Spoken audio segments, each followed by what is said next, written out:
Hey guys, in today's video we're going to talk about how the wrists work during the downswing. There's 3 moves everyone does. I'm going to show you all 3 of them.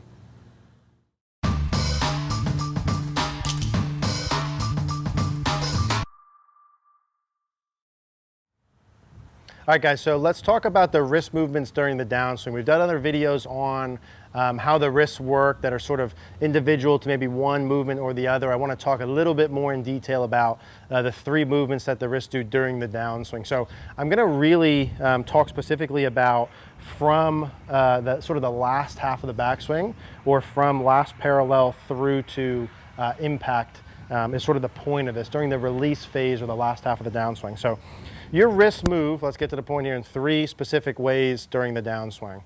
Part number 1 is that your wrists, and just in general, so my left wrist here, I can hinge up or I can hinge down. Hinging up in the golf community we call radial deviation.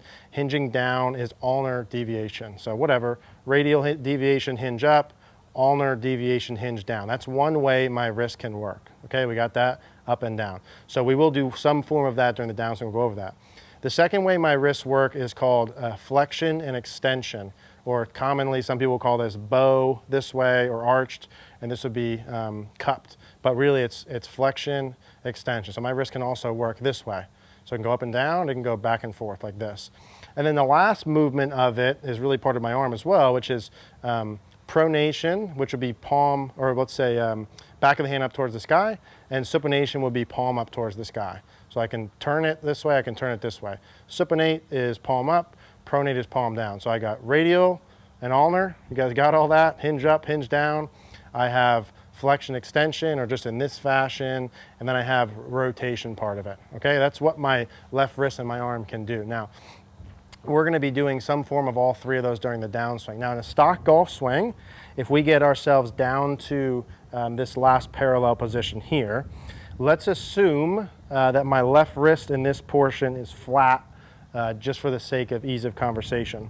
How I get my wrists here from my downswing from here to the golf ball is the 2 things I'm really doing a lot of is I am unhinging or ulnar deviating down this way, and I am supinating or rotating my forearms. Those are the main 2 pieces that I'm adding in from here. So assuming my left wrist is flat, I am unhinging and supinating.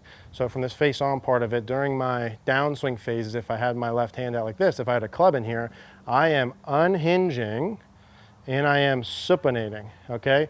Now if I do that with a little bit of flexion in there, that would be a perfect impact position. Here's my left wrist is flat, out like so, right? I am unhinging, supinating in a slight flex or arched wrist condition would be ideal here. So I'm flat, I'm here, I'm unhinging, I'm adding some supination, some flexion in there. Those are the 3 movements. So I'm going to show you this with a club here.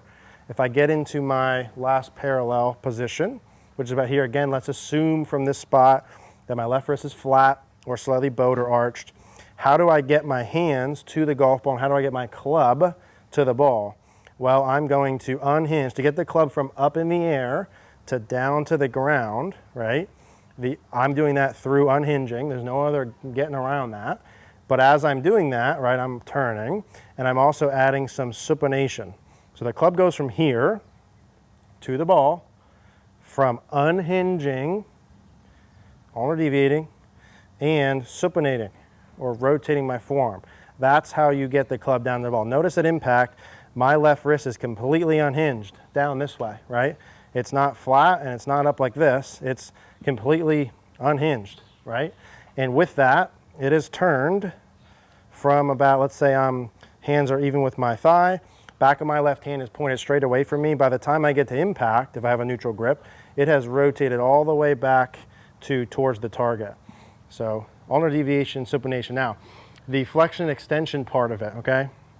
In reality, it really depends on your grip and where you were. I'm going to talk about the top of the backswing when you come down. So let's assume your grip is neutral. It's a big assumption. Let's assume at the top of the backswing your left wrist is flat.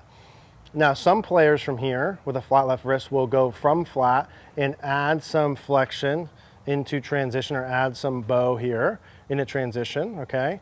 Some players will have a flat left wrist and they maintain their flat left wrist. Some players have a flat left wrist and they go into extension in this fashion.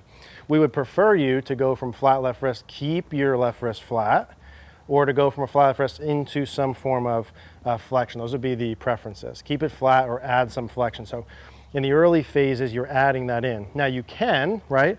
And I've taught some people into doing this pattern where you get up to the top, the left wrist is flat, you kind of maintaining flat and you're adding flexion late down into the downswing. So later on, you're adding the flex as you supinate and as you unhinge, right? So it's adding flexion, adding supination, and adding the unhinge to get the club down to the ball. Those are the three main movements. We want to avoid the adding extension pieces. Now, when you add flexion, okay, flexion or bow and supination go along together.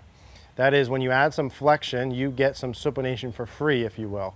If you add extension or you cup your left wrist, you're in big time trouble because that goes with pronation or against supination. What does that mean? That means that if you're someone who comes down during the downswing and you add extension, that makes it more difficult, okay? As I extend, I get some pronation for free, which means as I cup this, it's harder for me to supinate and square the face. So you got a double whammy going on. You have this extension, which opens your face, and you can't add the supination to square the face. So it's equal, it's 2 times. You have 2 things going against you during your downswing phases. Ideally, none of that would be in. The point of this video is to explain there are 3 movements, okay? They're happening simultaneously as you go. It's not as though you're making a downswing and saying, okay, I'm going to do this first, and then I'm going to unhinge, and then I'm going to supinate. They're not broken apart. You're doing them simultaneously, just like if I walk, I'm doing a bunch of things simultaneously, just like any other activity you would do. The point of this is just information. One more time. At last parallel, assuming I'm flat here, the 2 main motions from here to impact are I'm adding supination or left arm rotation, and I'm also unhinging here. I'm unhinging with some supination to get the club down to the ball. Ideally, having a flat left wrist and maintaining it. If not flat, I'd rather it be bowed or arch back from here. You can do that from the top, you can do that towards the bottom, or you can do that into the golf ball. So wrist conditions from the face-on position. Let's start again from the last parallel when the club is parallel to the ground here. Hands are about even with the thigh. Again, just for the sake of simplicity, let's assume at this spot that our left wrist is pretty flat here. Now the 2 main movements from parallel to the ground to impact, again, we're just talking wrist conditions, are ulnar deviation, or I'm unhinging my left wrist, and as I'm doing that, I'm adding in supination or forearm rotation. Those are the main 2 moves, unhinging with supination, okay? Now from a little bit higher during the backswing, if I go from the top of my backswing with my hand position here, ideally, again from the top, I would be keeping my left wrist flat, or I'm adding some flexion as I come down. And then once I get down into these later phases of the downswing, I'm maintaining that flat or flexion. I'm adding in the left arm supination, and then I'm adding in the unhinging motion. Those are the literal terms, 3 movements, right? Ulnar deviation, supination, and some flexion would be the 3 things you want to do during your downswing. Now, of course, for all of you, some of you are going to ask, which piece should I do? How do I feel that? What applies to me? I don't know what applies to you. It depends on what you currently do. When I stand and I hit a ball, do I think to myself, Eric, you're going to, during the downswing, add flexion and supination and ulnar deviate? Of course I don't think those things, and you probably don't need to necessarily think those either. This is more just information based so you understand what's going on. Now, if you're drastically behind or missing one of those pieces, meaning your left wrist is not flat or slightly bowed, it's extremely extended, then that's probably the main piece you need to focus on. If you don't have the supination impact, and we probably have to talk about that, okay, most people aren't typically struggling with the unhinging or the ulnar deviation, but some people I would add some of that into too, to lengthen the lever. So again, not necessarily have to think about those things. This is just information based. The only other piece I want to confirm again from here is just the idea that during my late downswing phases, if I add some flexion, I get some supination. It goes along with supination. I get some supination for free. If I'm adding extension here, if I'm keeping my left wrist cupped, it's extremely difficult and it's much harder to add the supination part compared to if I'm flexed. It's easy for me to do the supination and the unhinging part. So that's a lot of why we prefer that pattern.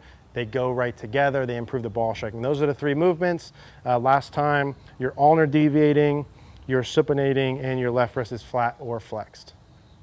Hey guys, thanks for watching the video. If you guys like this video, please click the like button down below.